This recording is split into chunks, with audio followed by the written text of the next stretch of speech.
Hey, welcome to Witching Hour Tarot. I did have some changes in my living space, so just a little bit of a different setup. I think I might even like it better. And I no longer have a lamp on my desk, so we're doing this solely by candlelight, which is really cool. I'm actually really pleased with how my camera is picking up on the light right now. Um, I have a couple of candles going on, which is, this is beautiful Turkish decor. So, and you get to see the other side of my lovely spread. It's like a velvet tarot reading mat. This is one of my favorite. I think it's like, oh, he's so famous. I think it's like Henrique or Gustave. I forgot exactly his full name, but one of his most favorite paintings is like the Gold Lady, and I think it was hanging in the Metropolitan Museum of Art for some time. This is another one of his pieces called Death, and I feel like it's really fitting for tarot as well. We have seen a lot of death in my readings lately, so that's transformation, that kind of thing. And this, my new setup, if you follow me, my 2 subscribers that I have at this point in time, if you listen to all my readings, I always talk about changes and cycles, and just like this is reflection of death energy. My own cycle with just kind of changing out my living space and reorganizing things and moving my camera to this angle rather than to this angle over here, and just kind of laying out things differently. So, everything's bound to transform at one point or another. So just I felt really good this afternoon, really positive energy, very lively as well. So I thought I could get in a reading before the week started. It is Sunday around 10 p.m. I think this is actually the last Sunday in April. We're going to be in May very soon. Can't wait. Happy May. And again, only in like 6 or 7 weeks, we will have the first day of summer and the summer equinox. So everything's subject to change. I think that's my favorite thing to say. Everything's subject to change. But I'm actually really happy with this layout, and I'm also happy not to have the harshness of the light. I'm really pleased with how my camera is picking up light, so hopefully you won't have any other issues. So what is going on in the collective? Ace of Cups. So this is Cancer, Pisces, Scorpio. This is a very emotive suit. It's like the poets, the writers, the actors, the singers, the artists of the world. That's what this suit represents. In my tarot readings, I also talk about the Knight of Cups often, and that reminding me of Romeo from Shakespearean. So it's our very, it's their passion. It's our emotive side to ourselves, and how we can express it. Here, it's typically signifies an offer of some form of emotion, whether that be love or friendship or joy or it's a very nice card to have as an initial intro to this reading. Let's see, the Queen of Swords. Yeah, so this is Gemini, Libra, Aquarius. These are, typically depicted as the divorced queens, the widowed queen. So maybe you're going through a separation or have gone through a separation and have gained some wisdom along with those things, like those types of trials or life trials that they'd present to you. So that could be any feminine out here. These are very smart, very cunning queens, very not foxy in the sense of their sensuality, but foxy in the sense of their cunningness and the depth to their intelligence. And these are typically like the lawyers, doctors, accountants of the world, very logical minded. Here with the Ace of Cups, it's definitely like, it's an interesting combination actually. Let's see what else fell out. The Six of Swords. Yeah, so this is all about moving on. So this is a really great card to see with the Queen of Swords, because the Queen of Swords has been through it. So the Queen of Swords is able to like assert boundaries with people and knows what they want from life and knows what it is and is not okay. But then also, like, you know, they kind of just like pull up their britches and move on as well. In the most feminine mystique kind of way, in the most feminine kind of way. So if for here, someone could have moved on from love, moved on from a love story.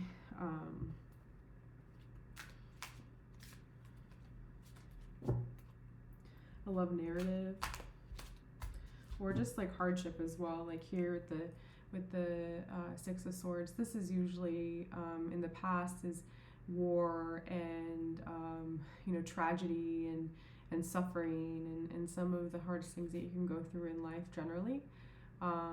So it's not necessarily moving on from love in, you know, that in a singular sense. There's a depth here to the Six of Swords.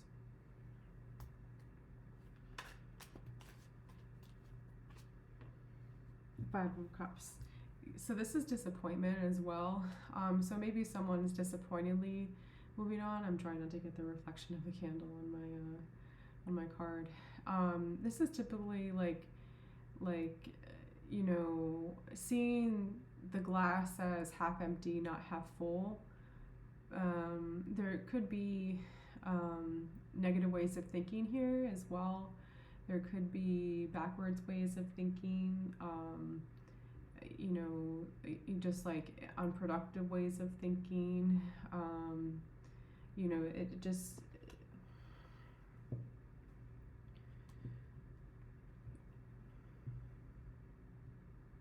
there's a circularity to with the Five of Cups and the Six of Swords. It's like someone almost has like obsessive thoughts about disappointment, perhaps. You know, what's happened in the past.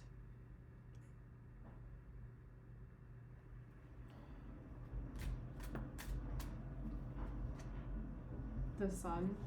But this again is the most positive, joyful card you can have in the deck. It's really great to see this major arcana here as a theme as well. And so this is like, you know, abundance and joy and, you know, sunshine in its essence. It's typically a masculine depiction, while the moon is a feminine depiction. But I love in this particular deck, you can see that there is this lovely lady kind of just soaking up the rays, and, you know, just that the feeling that sitting in the sun elicits, and just the positive radiance of it, and how good it feels on your skin, and also how beneficial it actually is to you. You know, very good to obviously get your vitamin D, but then if you do it in the right time frame, it you know, totally can change your mood and start different hormonal I don't know, cycles or hormonal, like change. It can change hormonal imbalances. Like that's why also during the summer or during the winter people get seasonal depression.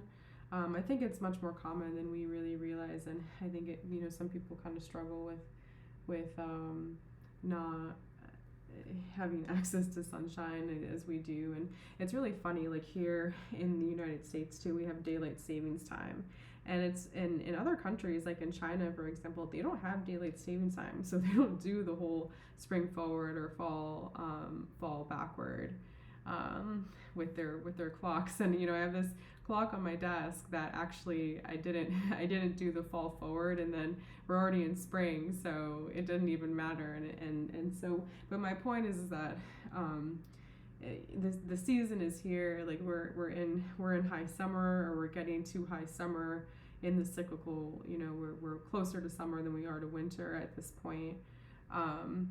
So, you know, this is kind of like down here is like a winter's coming vibe. But then also, like, you have like the Nordic themes of like the like earth, the magic tree. I don't know exactly like exactly like the correct verbiage to describe the symbology of the Nordic Stark tree in Game of Thrones, but like there's that element. There's a very magical element as well. So let's see what else is going on here. So what's clarifying the Ace of Cups? And it's funny, like with different tarot readings, like I love tarot, and like I have been interested in tarot for some time now, and each tarot reader has like their own sort of perception and like their own sort of way of presenting tarot, and some of them are, it's like it can get so ridiculous, but like it still resonates with you at the same time. So it just like I'm kind of just babbling in my consciousness too, and like, you know, for my 2 subscribers out there, whoever. I might build my page eventually to be more substantial and like make my own products at one point, and if that ever, you know, if that opportunity ever presents it to me. But at this point, it's just more so of a self-expression and you know, indulging in my alter ego. And I do it once every 10 days, once every 7 days, and it's just, you know, it's I enjoy it, but I think my point was like in a lot of my tarot readings, I'm kind of just like, yeah, you got to move on from some stuff and, you know, find the positive, find the silver lining. And like, you know, I feel like it can get repetitive after some time.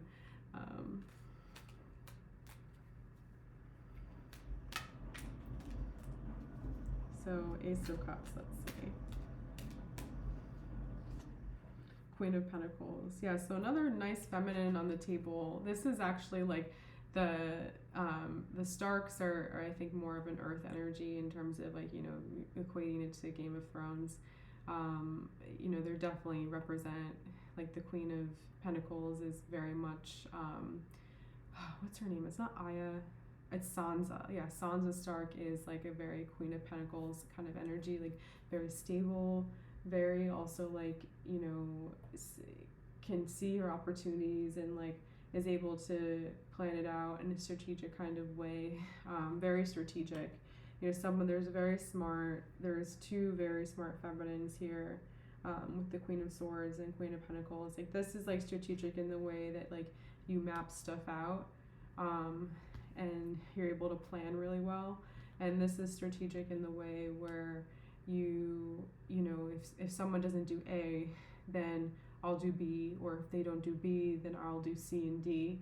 Like it's a reactive kind of, it's a different type of strategy, but very intelligent nonetheless. And maybe love is on the table for someone out there as well. Again, Queen of Pentacles is earth energy, so Virgo, Taurus, Capricorn. We're soon going to be in Taurus. I think we're in Taurus. Yeah, I'm pretty sure we're in Taurus season now. Aries season is officially over. So shout out to all my Tauruses out there. 10 of Wands. So this is a very burdensome card.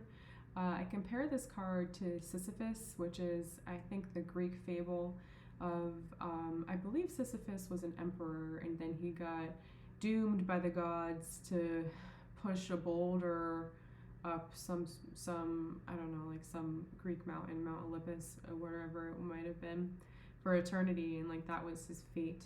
And in some kind of way, like my grandma used to talk to me about Sisyphus, and that's why it's also so relevant to me, because she's like, everyone has these really deep internal struggles that they deal with, you know, like my grandma certainly did as well, and she was like, we're all like Sisyphus, pushing our own boulders up mountains. And I'm really happy she taught me that way of relating to the world at such a young age too, because she was also a Virgo. Yeah, she was a Virgo. Because I feel like it's taught me a lot of empathy. The more exposed I am to different types of people and different ways of thinking, like I become very appreciative for how I actually was brought up with certain values. And a lot of the times, like sometimes I want to do like like I just feel like feminine morality like is the standard. Like you as a as a feminine being, or even a divine feminine being. If you are in fact female, whoever is watching me, if you are male, then you can just listen and maybe keep your mouth shut. But what was I gonna say?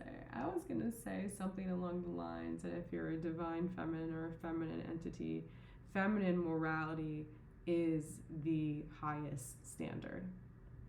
How you take care of your body as a feminine, how you take care of your mind, what kinds of relationships you allow into your life, how you treat yourself and treat other people around you, your work ethic, like those are high feminine, moral standards, and I find that people should be meeting the highest feminine moral standards. Then my point is more so is that as a feminine being, and as you explore your femininity and search for your divinity, your divine feminine within that, I think that the highest moral, you hold the moral standard as a feminine. Like, that's your power as a feminine. And my grandmother definitely held a moral standard for sure, in terms of how she was treated, in terms of how she was talked to. And so there's that kind of feminine on the table right now, in terms of how she regards people, in terms of what she has to offer. But there's suffering too. Like, she certainly did suffer. Yeah. And things that maybe you can't even, like, she might never even talk about.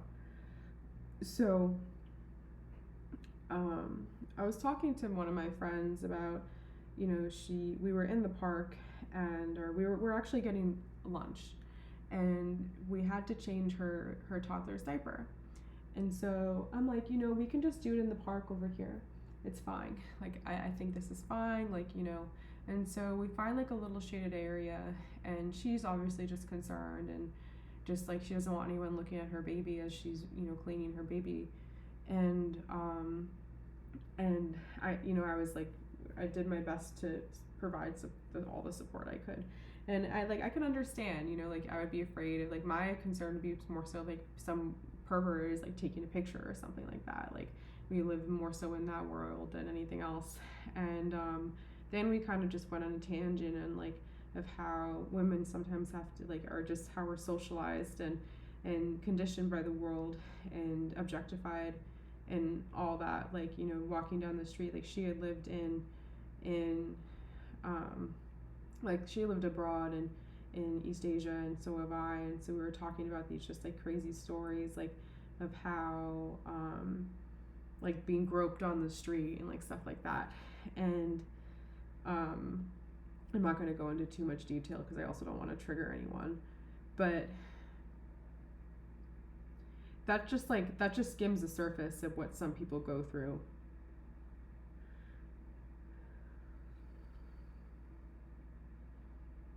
But this is like the depth. There's a lot of depth here, and a lot of depth and suffering.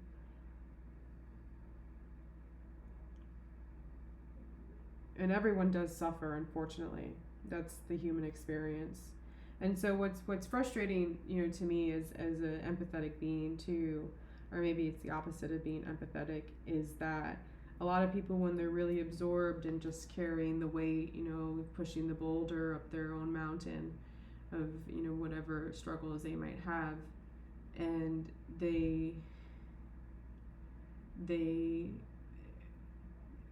think that they're the only people who've gone through trauma before. Everyone goes through trauma, everyone.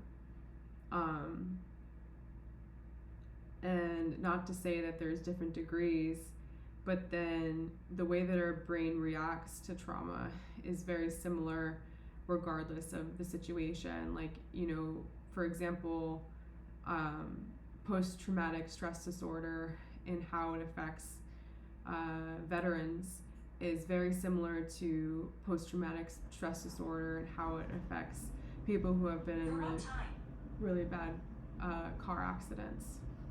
So it's just our brain's physiological response. I didn't get that. Could you try again? I don't know why my Siri is going off. Our brains physiological. Sorry, I'm still not sure about that. Yeah, I don't know why that's going off right now. I'm not sure I understand.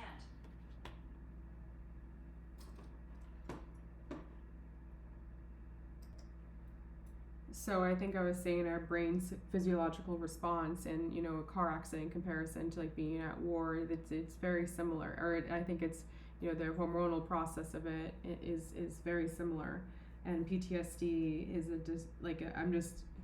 I'm just using that as an example because it's hard for our minds to actually distinguish like the level of severity of the trauma, even like once it just passes the line of quote trauma.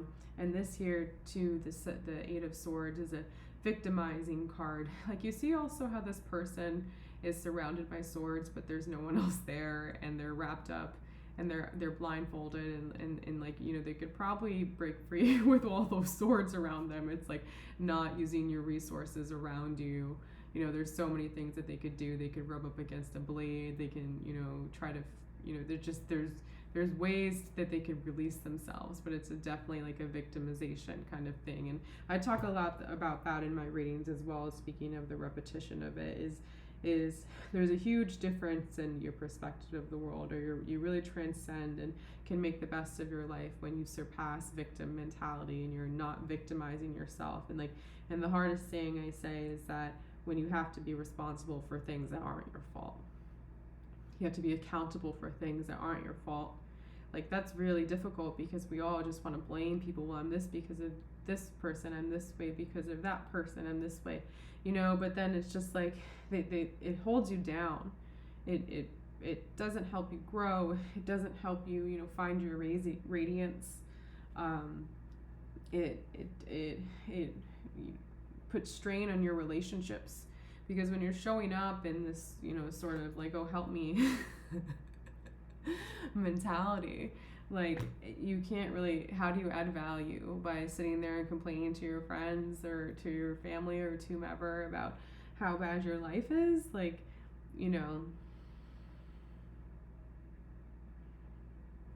so let's see if I have a cups. Yeah, someone's like definitely been through it here. A feminine perhaps.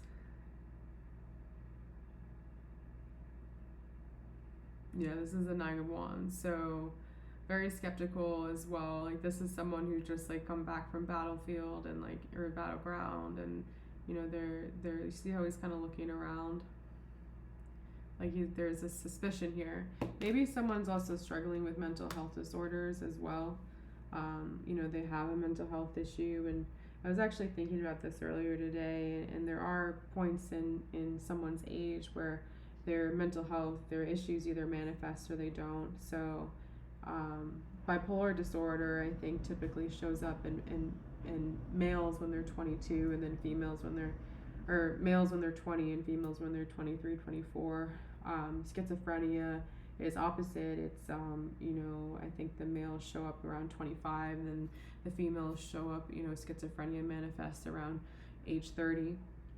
And so there are trends in mental health disorders, but I think even within that, like I know people who have suffered from schizophrenia, and their schizophrenia, there's 7 types, and their psychiatrist couldn't define it. It didn't have its own category yet. It was like a new type of schizophrenia. I don't know enough about the disorder in itself to like go anything beyond that, but someone could definitely be suffering with major mental health issues here as well.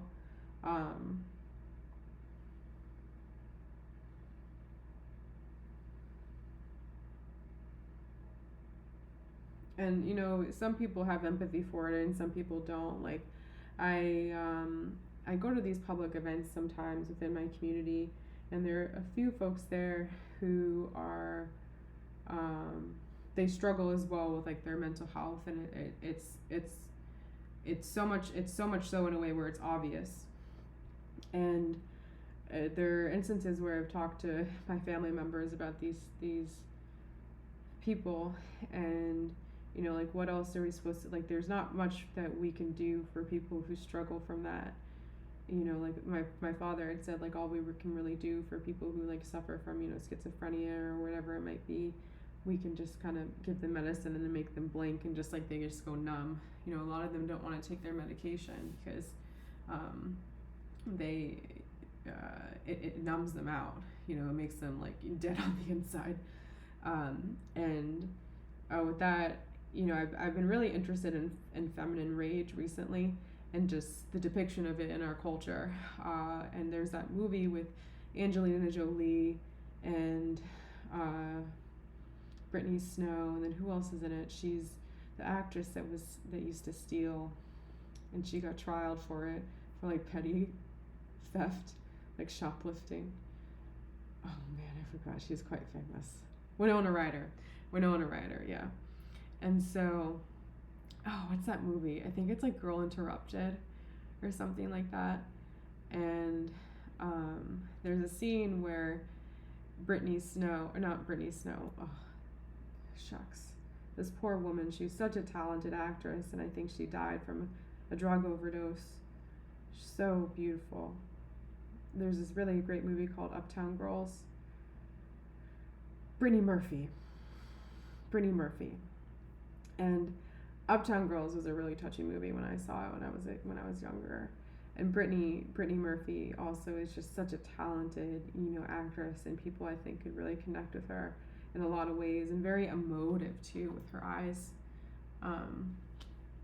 And she's someone who suffered from mental health issues as well, and you know, some people find drugs as an answer and some people don't, but the people who do also find drugs as an answer, they typically, you know, I'm sure people who OD, and it's really awful, and it's like I do have friends who have OD'd, and I remember going to a party with him, or you know, I was at a restaurant, and I've never seen someone drink like the way that he did, and we sent him home in an Uber. He was pissed. He was so mad, and I'd never seen anyone slam alcohol, and I think he was mixing it with other things, and I was asking the waitress, and I'm just like, oh my god, like what are you supposed to do about someone like this? And she's like, all we can really do is pray. You know, it's like we get to a helplessness, and someone might also feel very helpless as well, to the issues that they are having, and they can't really do much about it unless if they get on severe medication, you know, or heavy, or unless they become heavily medicated. But there's a degree of psychic ability, I think, like when you're picking up on certain neurological imbalances in your brain, like, you know, one of my friends was talking to me about psychic abilities, and like her mom, she had said she was a little older, she was in her 60s, 70s, and she said that her mom was a form of clairvoyant and like could kind of tell the future, and like would say, oh, this person's gonna have, you know, a girl, and you know, she's gonna have 3 kids, and a girl and a boy and a girl, like very good vibe kind of clairvoyance, and it's just interesting because, you know, they also exist as words in our etymology for a reason, like clairvoyant, clairaudient, clairsentient, and I think there's 4 clairs: clairaudient, clairsentient, clairvoyant. There's 4 clairs, and like but they exist for a reason, and there's consistency, I think, throughout culture in terms of psychic abilities and being able to tap into it, and like witchery and that kind of stuff. Personally, I feel like I'm like clairaudient, not in a way where I hear anything that isn't there, but I definitely feel like I can tune in to certain people, especially when my energy is surrounded by them and their energy is surrounded by me, like people that I socially interact with. I feel like I'm sort of privy to their and I'm hypersensitive to like negative thoughts as well, and like And so I can tell when someone is like thinking negative things about me or saying negative things about me. Um, so like that's like managing that, like I meditated a lot to like just sort of manage with that anxiety, because like ultimately what it is too is like it's just kind of social, a form of social anxiety. Like, does it really matter what these people are, you know, what they might be thinking or feeling about me? And even if it doesn't affect me directly, like why do I care so much? And probably because I care about them to some degree. But you know, that's just my own personal experience that I'm using. And but someone, you know, could even have more intense, like, you know, there could be delusions here. There could be you could be hearing things. You know, like you could be suffering in a way that it's just within your own mind. There's so many great movies, like One Who Flew Over the Cuckoo's Nest. That was also literature as well. I read that. I think Jack Nicholson is in it.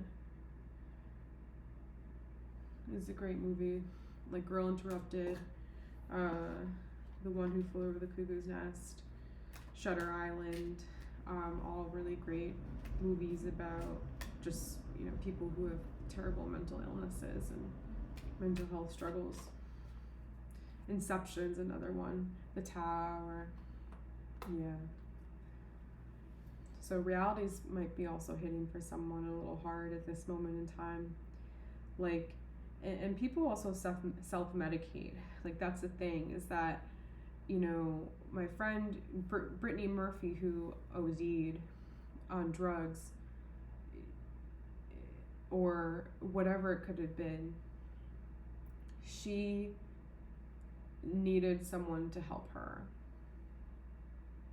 And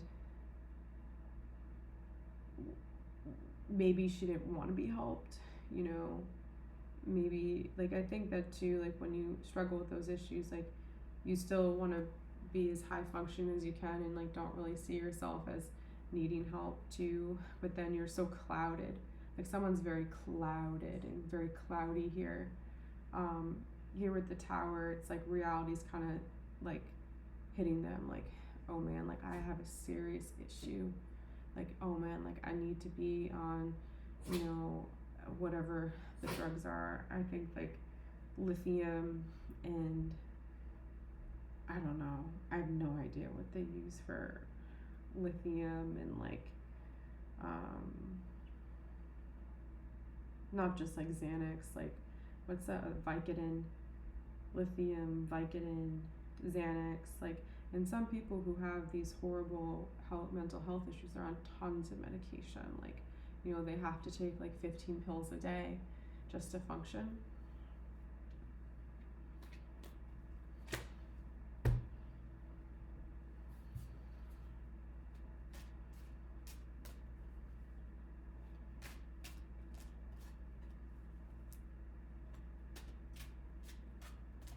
So it's like someone's having a Tower moment where like, this is real, this is happening to me. And I think a lot, you know, when families have these issues, like that's when you really see severe mental health issues manifest, you know, in men around 22, 25, and then with females, it's like, it's you know, 20, 26, 30, or whatever it might be. And so that's like kind of the time frame. And, you know, I had a friend in college who he dropped out of his freshman year because he lost his mind. He had schizophrenia.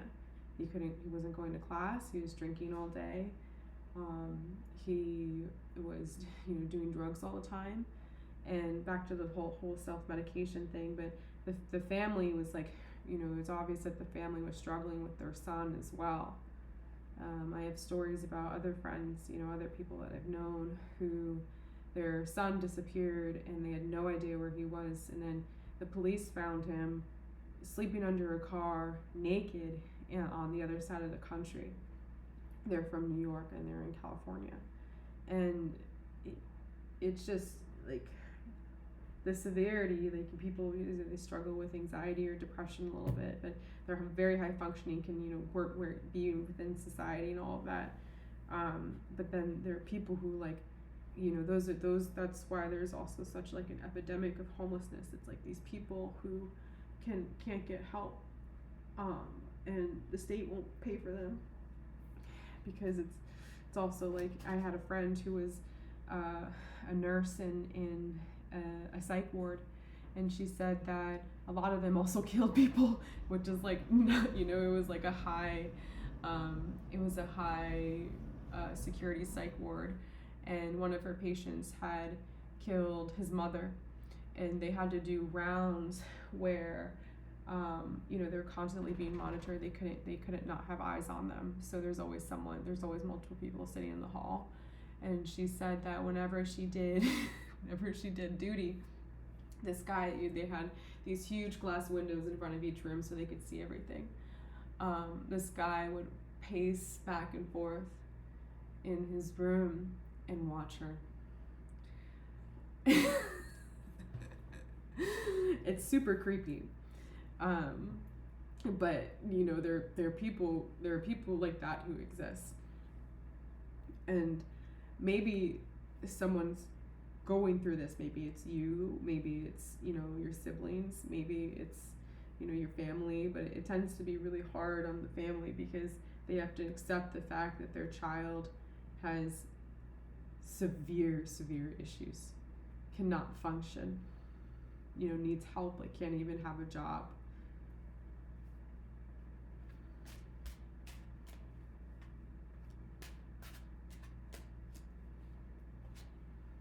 Ace of Wands.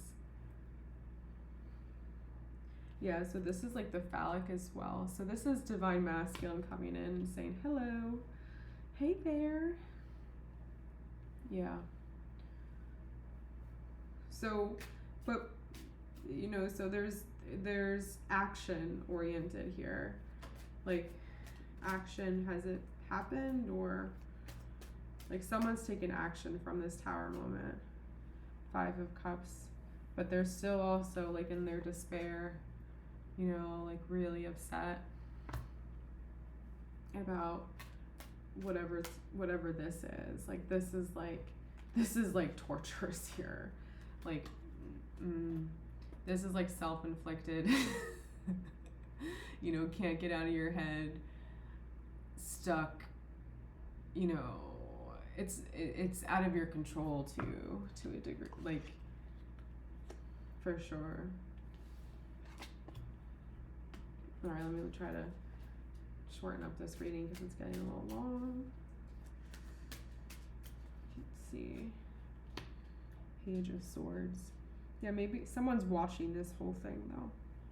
This is like a scout. This is like social media stalking. This is like, checking out a situation. Someone's watching this unfold. And maybe it's a King of Wands. So King of Wands, like, these are very assertive leaders. They walk into a room and everyone notices them. It's Aries, Leo, Sagittarius. I love this depiction of King of Wands as well. And it says a phoenix, so like rising from the ashes could be relevant. Maybe you had these kinds of issues, like maybe you were really struggling and like, thinking like, what are my options? What the fuck are my options here?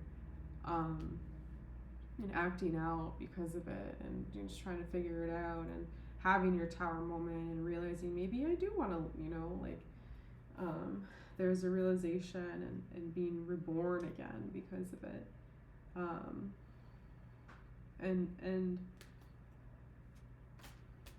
Never mind. Let's see. Page of Wands. There's a message in here for someone out there. A message for you. You had your Tower moment for sure. This is very interesting energy, the Sun and the Tower. what's that other great movie? Oh man, with Edward Norton and Brad Pitt. Fight Club. Yes. Fight Club. So at the end of Fight Club, I think he blew up a building or something like that. But there's a like Edward Norton was 100% schizophrenic and Brad Pitt was his delusion. Like there's that kind of delusion here.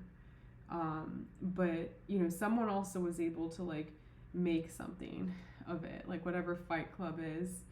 I actually love that reference right now. Like whatever Fight Club is, like they created a little thing, they created something, something that has quote meaning, or whatever it might be. But this is a very like someone's lost their mind here. It's already happened. See, let's see who's lost their mind. Me? No, I was born crazy. 7 of Wands. Yeah, so like petty, like fighting and having to defend yourself, the high ground, like 4 of Pentacles. Steady as they come. 9 of Wands. Yeah, so like someone definitely has like a severe issue. My heart goes out to you.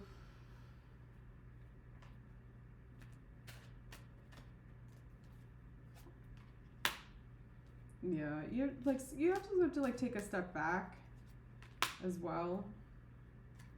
Go slow. Yeah, move on slowly.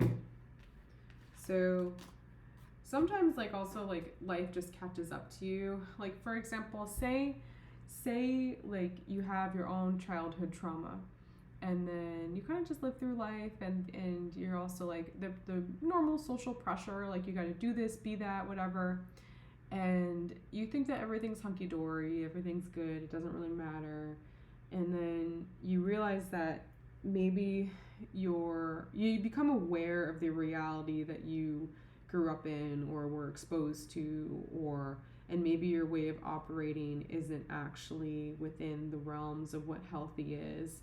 But then you go through your teenagehood and your 20s and even like your 30s under that sort of mode of operation, and then you have like say you get married and maybe you're married for a year and your wife cheats on you within that year, and then moves out and gets pregnant by the guy that she cheated on you within 4 months. Like say like that happens, and then like you lose, you have deaths in your family, you lose siblings or you lose your parents or you lose whomever, and then along with it you also lose your mind. But then the reason like why you had a divorce is because you attracted someone who's also inherently toxic, just as toxic if not more toxic than you are, and you realize that your mode of communication and your way of operating and your way of thinking maybe isn't the actual right way. But it takes kind of that tower moment in your life, like it takes really going through something to have that realization and to want to make a change. Yeah, this is like someone who wants to make a change for sure, a change for the better. Like utilize, even if they're aware of the fact that they have these issues, maybe they are on lithium or Vicodin or Lexapro or Ritalin and Provolac, and I don't even know all of them, Xanax, like maybe you're on all of that, and you still want to make the most out of your life. And I think like what I'm seeing now is that you have to just kind of take a step back as well and rest and let life catch up with you a little bit, get your footing, plant your feet firm on the ground.